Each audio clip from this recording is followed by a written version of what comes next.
ProZooms for Final Cut Pro has just got its biggest update ever, version 4.0. I got that dog in me, yeah. Turn me up. Big energy, got the crowd going nuts. In this video, I'm going to show you all of the new features that come with ProZooms 4.0 so that you can get the absolute most out of it for your own videos.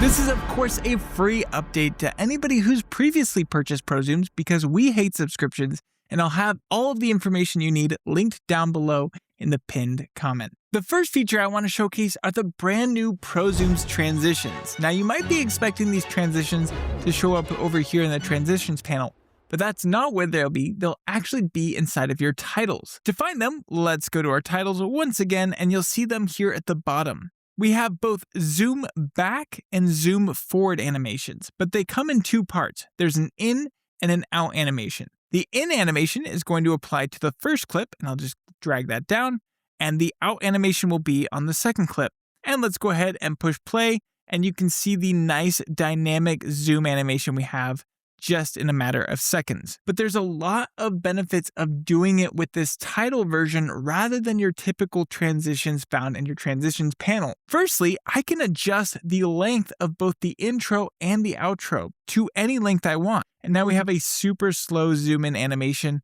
on this shot, or we could shorten it up. You can also set in the layer stack where you want your transitions to take place. So for example, if you wanted to add a title that didn't get affected by those transitions, we could apply that on the timeline, and you'll see that the transitions are not affecting our title. Or maybe we want that title to get affected. Well, I'll just drop it down in the layer stack, and now it is getting affected by that transition. Some other benefits with these transitions is you can choose where you're going to zoom in on. So let's say I want to zoom in on the top of the mountain. Maybe I want to get rid of the lens warping effect, and let's drag the zoom blur amount up a bit. Now in this next shot, let's choose to be in a sort of a similar spot, and we'll push play. And now you can see that it looks like we're zooming to the top of that mountain. Plus, I also have a zoom back version, so we'll just drop those on the timeline as well. And they have all of the same controls, but now we're getting a nice zoom out animation. But that is far from the most exciting part of this update. The next tool I'm going to show you is by far the most advanced plugin template tool I have ever built for Final Cut Pro. I threw absolutely everything into this plugin to make it as good as possible, and I couldn't be any more proud. And I'm so excited to give it to you in this free update.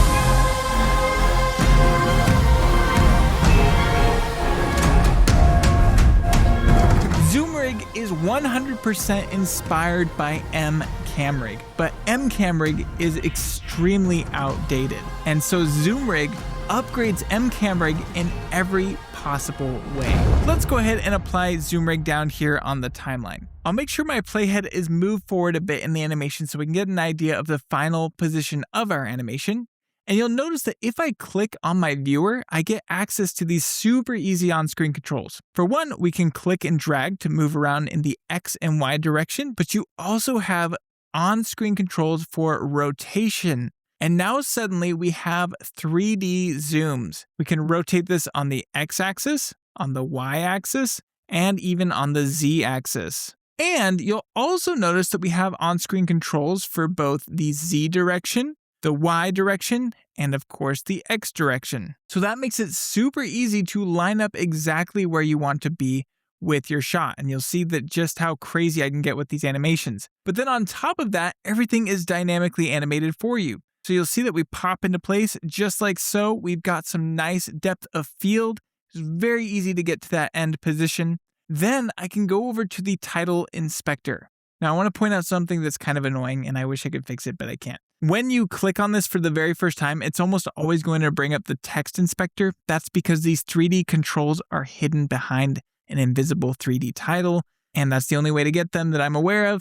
So unfortunately, you do have to click on this inspector, and it's not great, but it's the best I can do.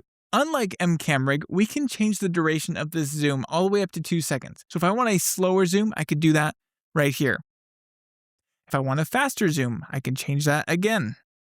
You also have different zoom types. So right now it's set to flow zooms, but let's say I want to try something like decelerate. You'll see that it starts off really fast and then really slows down at the end. We can change it over to accelerate, and hopefully you can just see kind of the different dynamics we have of those different zooms. And you can do that both for the intro and the outro. And there's also an offset control. So maybe you get in a weird spot where it's really hard to see where your zoom controls are. You can check this box for offset controls and just move it wherever you need to around the screen. Now, of course, you can also go ahead and do 3D pans. Let's adjust our Y rate and our X rate, and we'll just get a very interesting pan across our image. So it zooms in here, and we get this really dynamic looking pan. Another option is to adjust if you want an X, Y, or Z slow push in. So let's say I want to do a very slow zoom over the entire duration of my project. Let's just drag in the zoom rate. And so now over time, it's just going to keep on zooming in, which is a great way to get some nice Ken Burns effects. Plus, you can, of course, offset your focus position, which is really handy. So if you get on those really severe angles, you can see that a bit better. Here we go. And I'll adjust that focus position. So now we're focused more on that mountain. So all this is super cool, and there's a ton of controls to play around with, which I'm really happy about. You also have some built-in effects like sharpening, because when you get really close on shots like this, you might want to sharpen it up a bit, and these all dynamically work with the zoom animation. You can also apply chromatic aberration, and in fact, I'm going to get rid of all the depth of field so we can really see this. So you'll notice that a lot of the highlights really show it well. There's almost a nice fringing to it, more like a real camera, which is really fun, and you can change the amount on that to your liking. But on top of that, we also have lens warp. So this looks more like a fisheye lens almost if you get really wide, which can be really fun. And you can also check this box for a grid. Why is this grid cool? Well, this grid makes it look like we are looking at a computer screen. So if you're ever showing a screen recording, it's going to look like somebody is on a computer screen, but there's also this pixelate version, and that's going to make it look even more like a screen. Maybe if we set this up to 4 pixels, you can really start to see how that looks just like a screen. So again, we're going to be zoomed out and then zoom way in, and it looks like we're looking at this computer screen. So I'm really, really proud with how these effects are turning out. But there's even more to this plugin, which is ridiculous. So I've gone ahead and removed these other effects. And now let's take a look at these background options. For one, you can go ahead and adjust this gradient. So if we select show gradient controls, I can move the dark spot to that top left and the light spot to the bottom right if you want to. You can, of course, expand that out and change all of the colors. But on top of that, we can change this over to background blur, which is just a duplicated version of your original shot, but it's super blurred out. And you can adjust that blur amount down here at the bottom if you want to. And then there's Duo, which is going to be the gradient as well as the background blur. So you can adjust your coloring, and maybe you want to make it a little lighter maybe. So that can totally change the dynamics of your entire background, which is super fun. And lastly, I have this edge extension option. What this does is it just continues to extend out your shot. It mirrors it so that you have a whole bunch of options. And I'm actually going to hide these gradient controls so I have easier access to my rotation. And we'll just rotate around. So you can see the mirrored version of our clip way off into the distance. So that is really cool and just gives you a bit more latitude to work with if you need to zoom out. Not to mention, if we come down here, we also have handheld. So you can adjust that amount.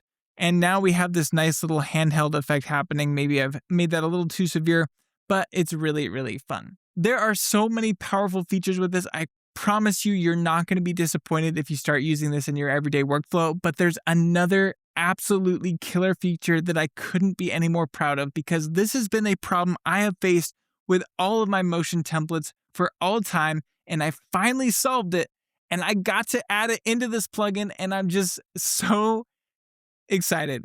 I cannot express with words how much I was jumping around in this room when I figured this out. So let's say, for example, I want a 1/2 second zoom in and a 1/2 second zoom out.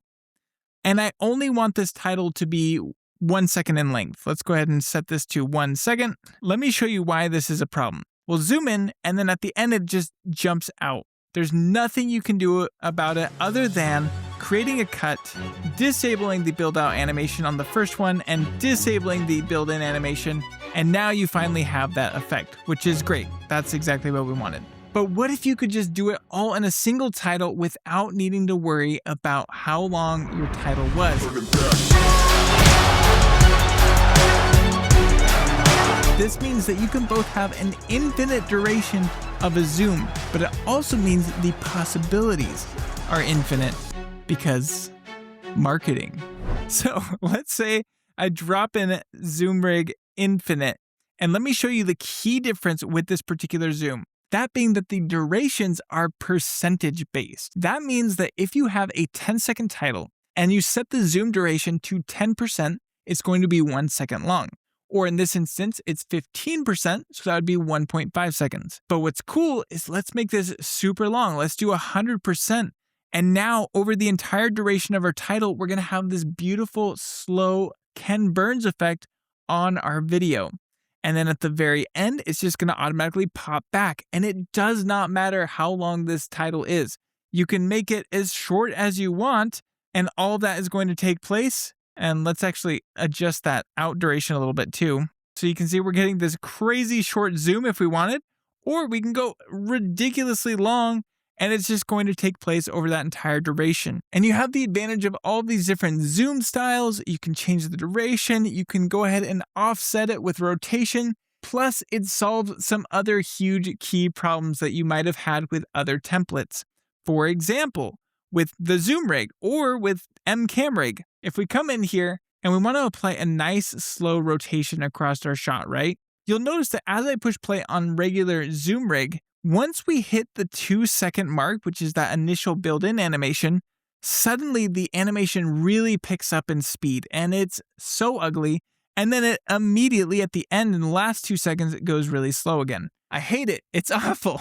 So that is something that this new ZoomRig Infinite fixes, because everything is going to have a consistent timing across the board. So if we drag up our zoom rate options here, this is just going to be consistent. You're not going to see any of that annoying slowdown or pickup in speed. It's just going to be consistent, and I couldn't be any more excited about it. What's really great about this is that this works on all aspect ratios. It works on vertical, works on horizontal, works on square. Anything you can throw at it, it will work on. There's also numerous other bug fixes that I have solved behind the scenes, but I don't want to waste your time on this video showcasing all of the boring stuff I've done to make this plugin better, but I couldn't be any more excited about it. So thank you so much for taking the time to watch this video.